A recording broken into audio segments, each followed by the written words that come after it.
Hey, it's Megan. What's your strength? Welcome to my palace of a gym and bench press. It's a whole nother question why even bother bench pressing, but putting that aside, because I am a power lifter and to deadlift you must bench, it's a three thing. What we want to do is set up with a strong lower body, creating an arch that would not be safe in a standing position, but here we've got our butt anchored and our head anchored, so we are giving an anchor at both sides of the arch. That will let us press up.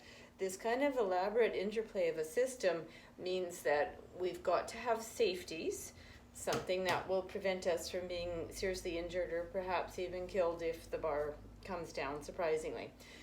So with that, we've got to be able to arch our back so that we can touch the chest, because that's the rules when you bench, and otherwise you're just not using your full range of motion anyways.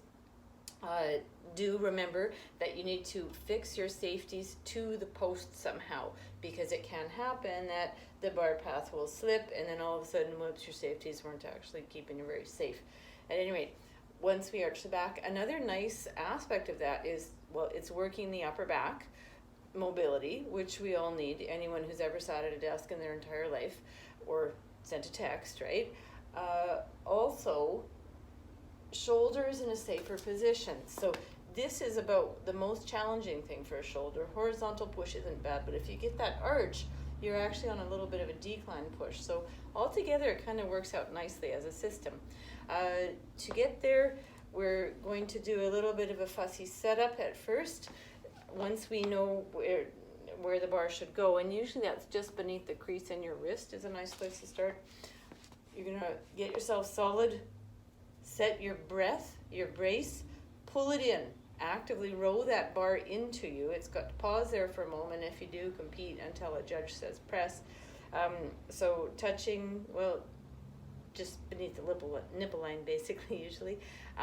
Once you get that press command, you're going to ride a bit of a wave through your foot, almost like you're pushing back. However, your foot will stay ground into the floor, but that push gives you a little bit more to help it come up to the ceiling as solid as possible.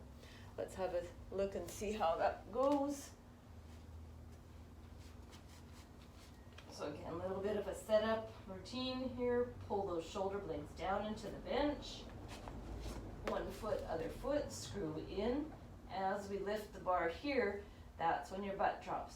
Now inhale, brace.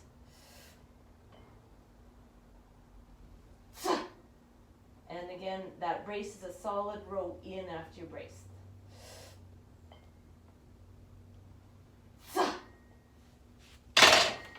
And luckily for me, the sawhorse is set up so that if I cheat at all on my arch, I get a little touch and I'm like, oh, whoop, got to arch more. So there we go, bench press 101.